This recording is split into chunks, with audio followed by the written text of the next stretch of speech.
தற்போது ஒரு அண்மை செய்தியை பார்க்கலாம்.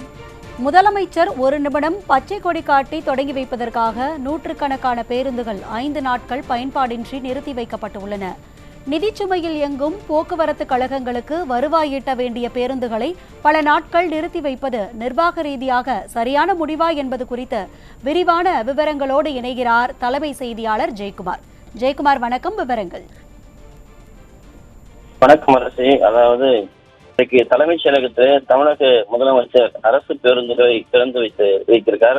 குறிப்பாக போக்குவரத்து கழகத்தின் சார்பில் 300 அரசு பேருந்துகள் இன்றைக்கு பச்சை கொடி காட்டி தொடங்கி வைக்கப்பட்டிருக்கிறது.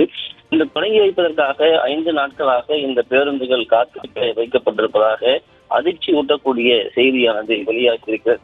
முதலமைச்சர் பங்கேற்பதற்காக, முதலமைச்சர் திறந்து வைப்பதற்காக, முதலமைச்சர் கொடியரசு திறந்து பேருந்துகளை இயக்கம் செய்வதற்காக இந்த 5 நாட்களாக இந்த பேருந்துகள் வைக்கப்பட்டது என்பது மிகப்பெரிய அளவில் பேசுபொருளாக மாறியிருக்கிறது.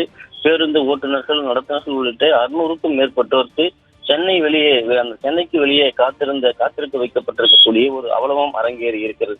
தமிழகத்திலே இது போன்ற அரசு நிகழ்ச்சிகள், அதாவது பேருந்து சேவையை மக்களுக்காக அர்ப்பணிக்கிற போது அதற்கான பேருந்துகள் தொடங்கக்கூடிய அந்த காலத்திலே எங்கிருந்து கொண்டு வந்து வைக்கப்படுகிறது, குறிப்பாக குறிப்பிட்ட காலத்திற்கு அந்த பேருந்துகள் பாதுகாப்பாக இருக்கிறதா என்பதை எல்லாம் ஆய்வு செய்து அதன் பிறகு முதலமைச்சர் திறந்து வைக்கக்கூடிய அந்த களத்திற்கு கொண்டு வந்து சேர்ப்பார்கள்.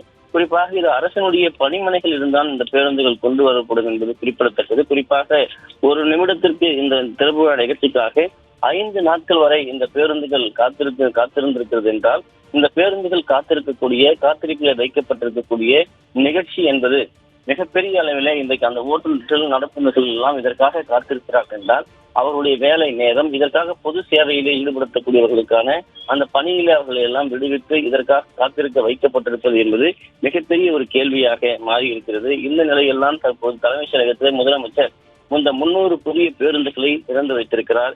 இந்த 5 நிமிட நிகழ்ச்சிக்காக ஏறக்குறைய 5 நாட்கள் இவையெல்லாம் காத்திருக்க வைக்கப்பட்டிருக்கக்கூடிய என்ற ஒரு சம்பவம் அரங்கேறி இருக்கிறது என்பது மிகப்பெரிய அதிர்வலைகளை ஏற்படுத்தி இருக்கிறது. குறிப்பாக ஒரு திறப்பு விழா நிகழ்ச்சி என்பது அரசு நிகழ்ச்சி, சாதாரணமான ஒரு நிகழ்ச்சியாக இது நடைபெற வேண்டும். இதற்காக 5 நாட்கள் எல்லாம் இந்த பேருந்துகளை கொண்டு வந்து அதை காத்து கிடக்க வைத்து அதற்கான ஓட்டுநர்கள், நடத்துனர்கள் எல்லாம் காத்திருக்க வைப்பது என்பது எந்த விதத்தில் நியாயம் என்கிற கேள்வி எழுப்பப்பட்டிருப்பது குறிப்பிடத்தக்கது. ஜெயக்குமார், விவரங்களை பகிர்ந்து கொண்டமைக்கு நன்றி.